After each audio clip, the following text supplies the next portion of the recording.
Good morning, I am Dr. Satish. Welcome to my channel. Please subscribe to my channel for more neonatal topic, neonatology and pediatric topics. So today we are going to discuss difficult venous access in pediatrics. How to approach in a case of difficult venous access in pediatrics. So IV cannulation is one of the most common procedure done in pediatric ward, and it is also considered as a difficult. It's considered as a painful procedure by all children. You can see this is a happy mom's baby, very chubby and cute baby. Every mother will be happy to have a kid like this, but this is a nightmare in a pediatric ward because of the difficulty in getting venous access. So difficult IV cannulation is considered as most common painful procedure in a hospital for children. So how can we deal with this condition? How can we make it more painless, and how can we get difficult IV access? That's what I am going to discuss in this topic. So these are the topic I am going to discuss: the peripheral venous access, the devices for peripheral venous access, ultrasound in venous access, central venous access methods, and internal jugular vein access, like central venous access like internal jugular, subclavian, femoral, midline veins and PICC lines, and what is new in venous access like robotics in IV cannulation. And pediatric patients rate pain from needle stick as the worst pain they experience in the hospital, and we have to do something to decrease the pain and to get easy venous access. And the difficulties are predictable in by clinical examination and history, in a child with chronic illness and on a dark skin or a chubby baby, we can predict that venous access is going to be difficult, and we can use accessories to get easy access. This is an ultrasound machine used for venous access. And how can we predict the difficulty in accessing venous access? There are various scoring systems used to predict the difficulty to get IV access, like DIVA score system. It's a difficult venous access score system. It consists of the visibility of vein, palpability of vein, age of the child, and prematurity. And the score of more than 4 indicates that it is very difficult to get the venous access. And by using this score system, we can predict difficulty to access vein, and we can minimize the pricks for the baby, and we can use the accessory devices to get easy venous access. So there are various protocols used in various countries and various hospitals, like a DIVA protocol. In this hospital, this is a protocol used in Cincinnati, USA, in which DIVA score system is used to predict the difficulty to access the vein, and they activate the DIVA system, and the DIVA team, difficult venous access team, will come, and they will use their protocol to get the difficult venous access. Actually, this is a simple protocol in DIVA protocol, the DIVA pathway. This is the difficult venous access pathway. Just a minute. This is the difficult venous access pathway. You can see the difficult venous access pathway, and which uses when the DIVA team come, they will choose the right device for the right patient. If the peripheral venous access is required only for 70 to 96 hours, they will use the peripheral veins, peripheral cannula. And if the requirement is for 4 to 6 weeks, up to 4 weeks, they will use the midline access, and PICC line is used if it is less than 6 weeks, up to 6 weeks, and a tunneled venous line is used for up to 12 months of venous access. Usually okay, so when if the DIVA system is more than 3, only 1 or 2 prick is tried, and then they will use the inhalational anesthesia for painless procedure, and they will use the ultrasound. This is the ultrasound under an inhalation anesthesia.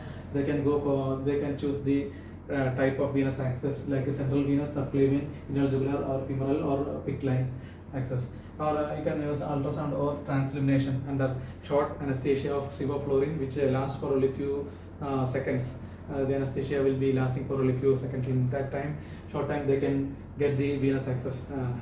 Venous access. So there are, what are the types of venous access? There are two types mainly: peripheral venous access and the central venous access. And these are the peripheral veins in a newborn baby or a pediatric baby, and these are the peripheral veins in the hand. Usually we try for the dorsal veins, and if we are not getting only, we will go to the proximal veins, because if we prick in the proximal veins, there will be extravasation if you cannulate in the distal end. So try cannulating the distal end. These are the veins in the head and neck area. Newborn, we can also go for the scalp veins. These are the central veins. The subclavian vein and interjugular veins are the most preferred. Also, the femoral vein is also most preferred central veins. These are the types of venous cannulas. The peripheral access is by these IV cannulas. The midline access is by the long cannulas, and central lines by the PICC line is by PICC catheter, and central line by central line catheters. So this is a picture of a tunneled central line, in which there is a tunneling from the chest wall towards the interjugular and then to the central line. So this is a tunneled central line access, and this is the central line. This is a PICC line, PACC line, peripherally inserted central venous catheter, in which we prick the peripheral vein, major peripheral vein, and we introduce the tip towards the central vein. And this is a midline vein. In this midline vein, midline catheter, this is a midline catheter. In this midline catheter, we cannulate the major peripheral vein, and then the tip is not reaching the central line, but it reaches up to the midline, major vein, one of the major vein, not to the central vein.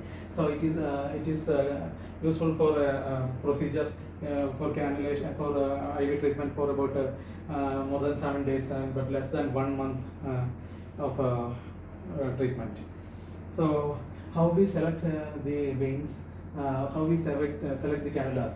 It depends upon the selection depend upon the osmolality of the medicine used.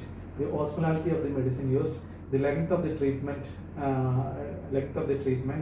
and also the context in which we need this IV cannulation. Like if it is an emergency, semi-emergency procedures.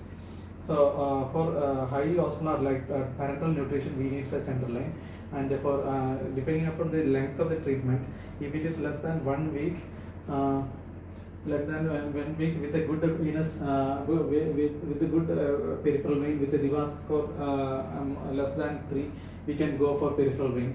And if it is a bad peripheral vein and the treatment requirement is less than 1 week, we can go for the midline vein, PICC line, or central venous catheter.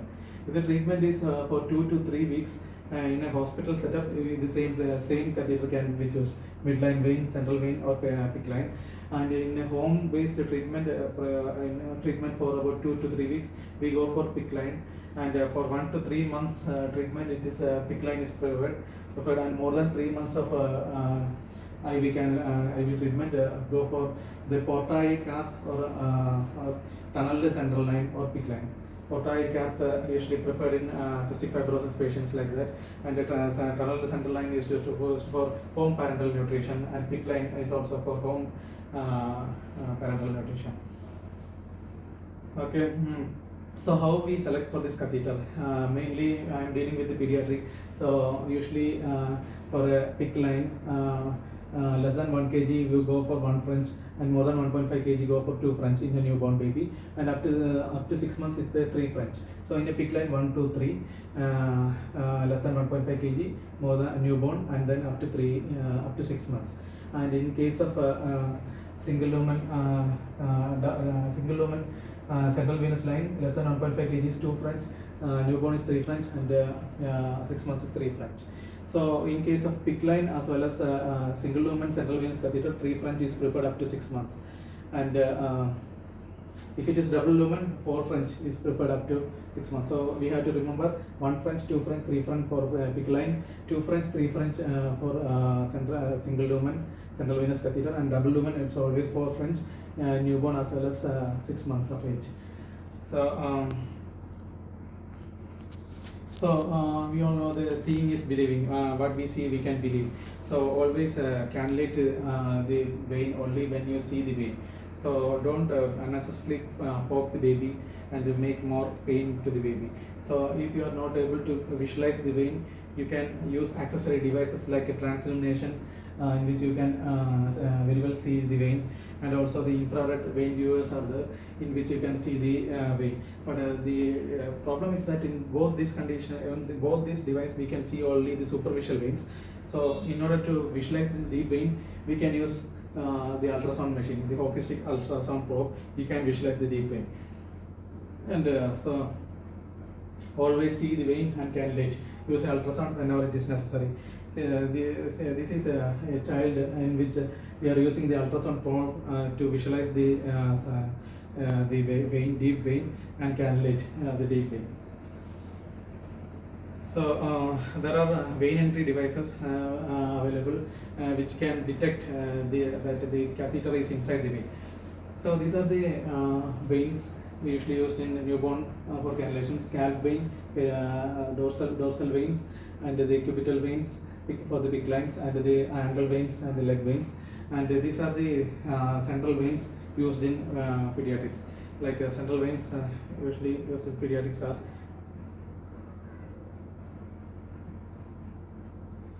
internal jugular veins and subclavian veins. The internal jugular and subclavian veins are preferred, and also the femoral vein. Femoral vein, internal jugular vein, and subclavian veins are preferred in case of for central venous access. There are various triple lumen, double lumen, and single lumen catheters are available for this.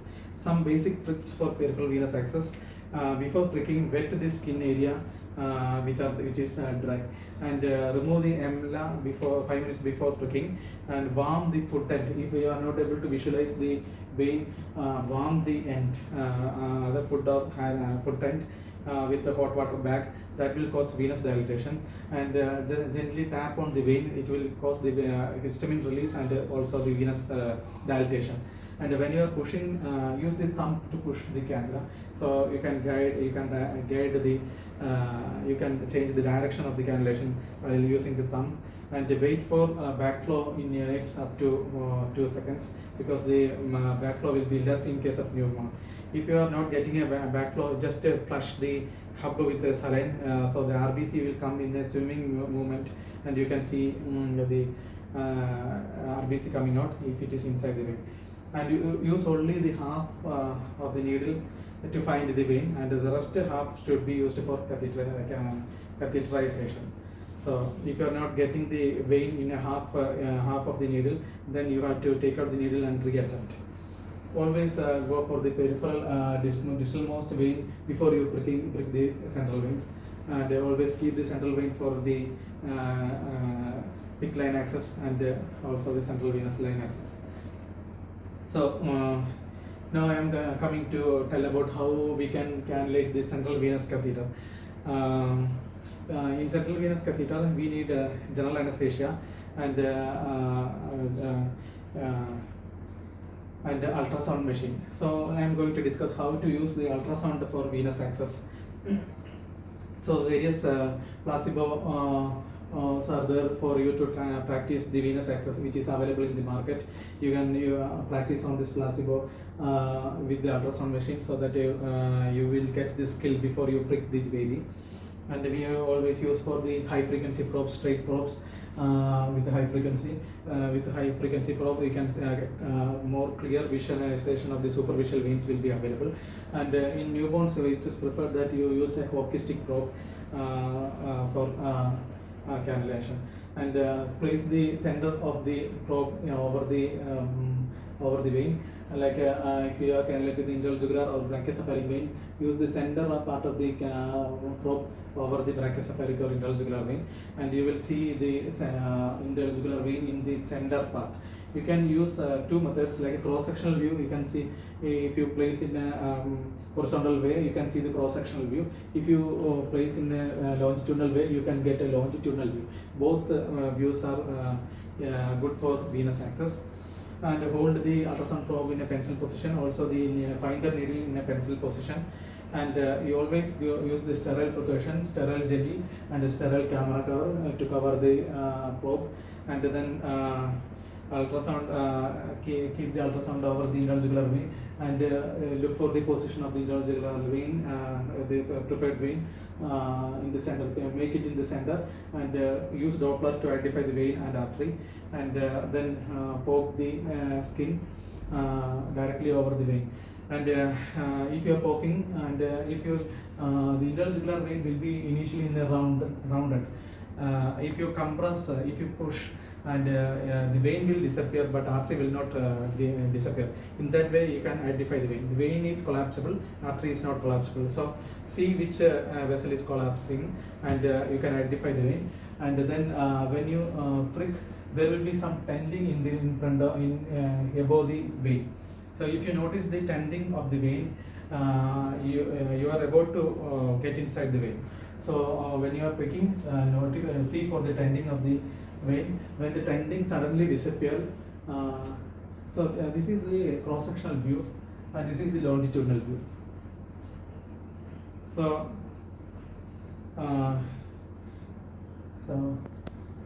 these are intrajugular vein. Okay, this is the tending of the intrajugular vein just before the needle is about to enter the intrajugular vein. When the needle enters the intrajugular vein, this tending suddenly disappear. So this is the in this picture you can see that the tending disappears. This is the tending occurring, and this is the tending disappeared. So this is the echogenic foci of the needle when the needle is inside the intrajugular vein. So in longitudinal view, you can see the full length of the needle in the longitudinal view. In cross-sectional view, you can see only the part of the needle. So it is very difficult. By only practice, you can develop the skill of entering in the vein. And you can see in this one, in the longitudinal view, you can see the full length of the needle going inside the vein. But in the cross-sectional view, you can see only the part of the needle. It can be a shaft, it can be a tip. So how to find the tip of the needle? So in order to find the tip of the needle, you have to use the creep method. In creep method, this is the picture. The needle is about to enter the intrajugular vein. The tending of the intrajugular vein. This one is the vein. The needle is inside the intrajugular vein, and the tending disappears, and you can see the shadow of the needle inside the intrajugular vein. So I was telling about the creep method to find out the tip of the needle. So move the ultrasound probe ahead of the needle.